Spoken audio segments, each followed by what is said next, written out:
नमस्कार दोस्तों, मैं राकेश आप सभी का एक बार फिर से स्वागत करता हूं हमारे चैनल सनातन संस्कृति सुभाषनों।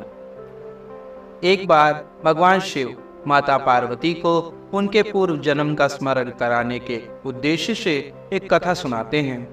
महादेव जी बोलते हैं, हे गौरी, पर्वतराज हिमालय पर स्थित गंगा के तट पर तुमने अपनी बाल्यावस्था में 12 साल तक अधोमुखी होकर घोर तप किया था।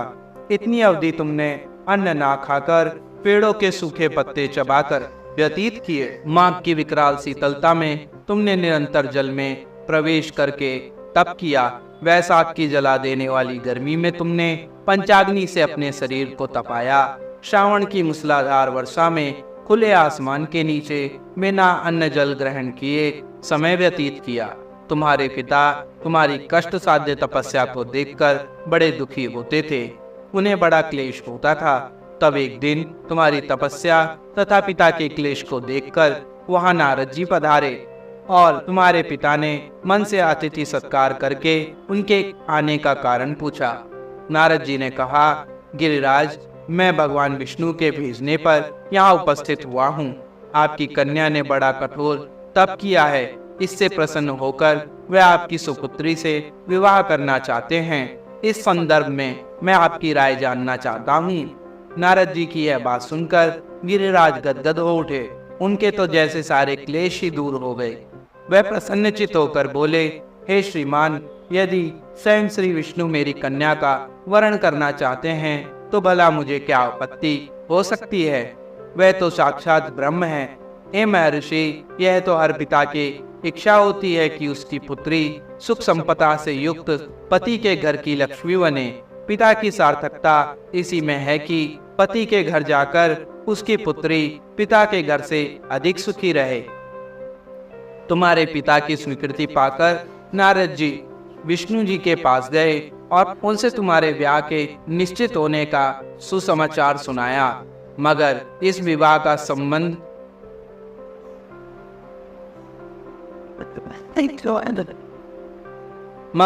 विवाह संबंध की बात जब तुम्हारे कानों में पड़ी तो तुम्हारे दुख का ठिकाना ना रहा।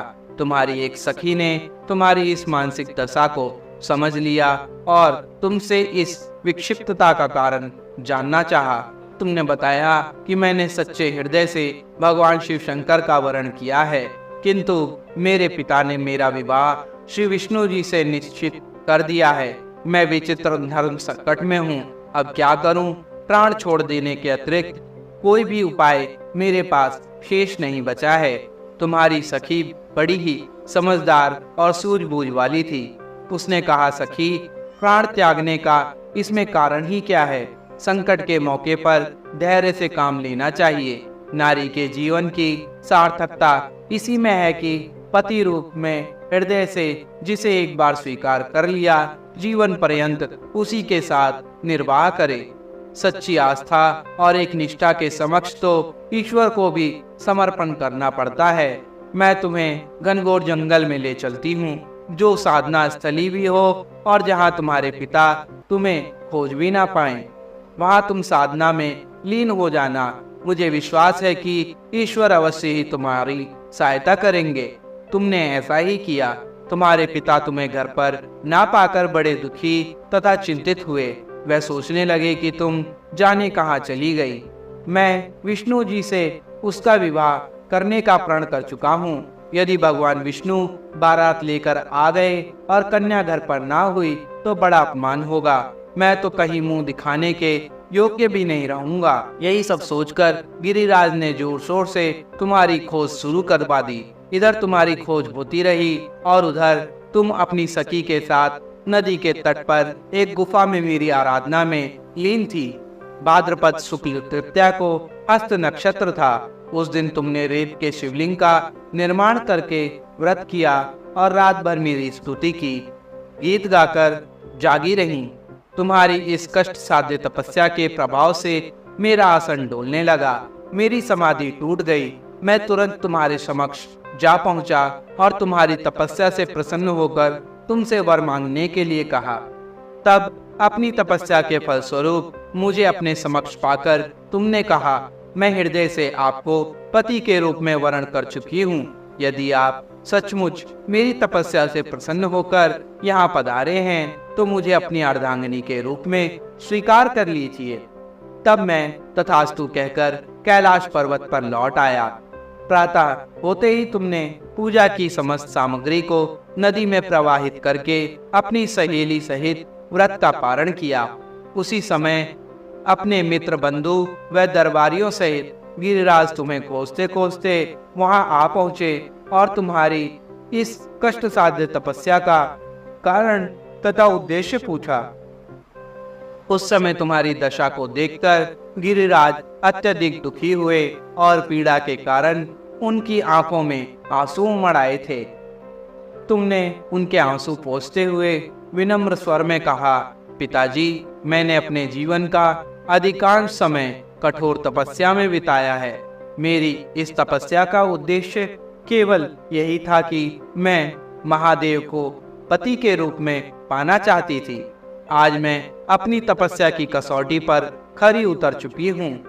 आप क्योंकि विष्णु जी से मेरा विवाह करने का निर्णय ले चुके थे, इसीलिए मैं अपने आराध्य की खोज में घर छोड़कर चली आई। अब मैं आपके साथ इसी शर्त पर घर जाऊंगी कि आप मेरा विवाह श्री विष्णु से ना करके महादेव जी से करेंगे। गिरिराज मान गए और तुम्हें घर ले गए।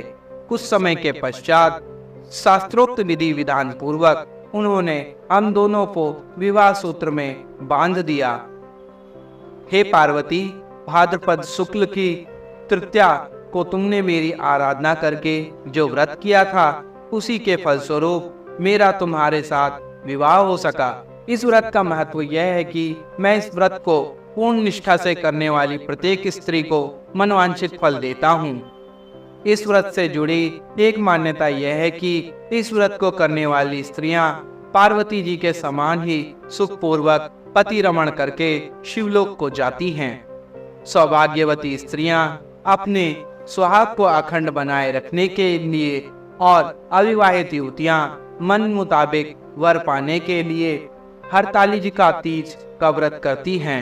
इस दिन व्रत करने वाली स्त्रियां सूर्योदय से पूर्व ही उठ जाती हैं और नहाकर पूरा श्रृंगार करती हैं।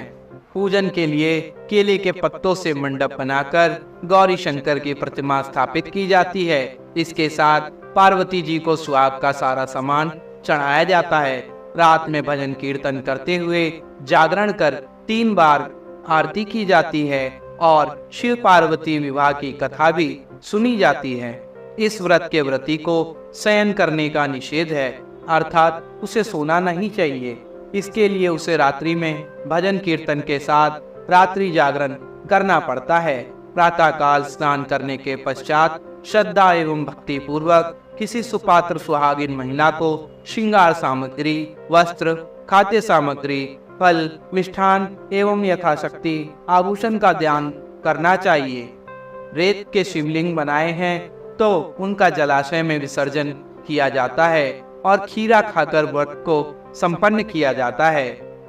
तो ये थी कल पढ़ने वाली हरतालिका तीज की कथा। भाइयों और बहनों, क्योंकि इस पूरे प्रक्रम में माता पार्वती का उनकी सखी ने हरण किया था, इसीलिए इस व्रत का नाम हरतालिका व्रत हो गया। आशा करता हूँ आपको यह वीडियो पसंद आया होगा। सनातन धर्म से जुड़े ऐसे ही और जानकारियों और अपडेट्स को पाने के लिए हमारे YouTube चैनल सनातन संस्कृति सुभाष को अभी सब्सक्राइब करें और साथ ही आप हमें Instagram और Facebook पर भी फॉलो कर सकते हैं। आज के लिए बस इतना ही। मिलते हैं अगली बार किसी एक नए वीडियो में एक नई जानकारी के साथ। तब तक के लिए हर हर महादेव।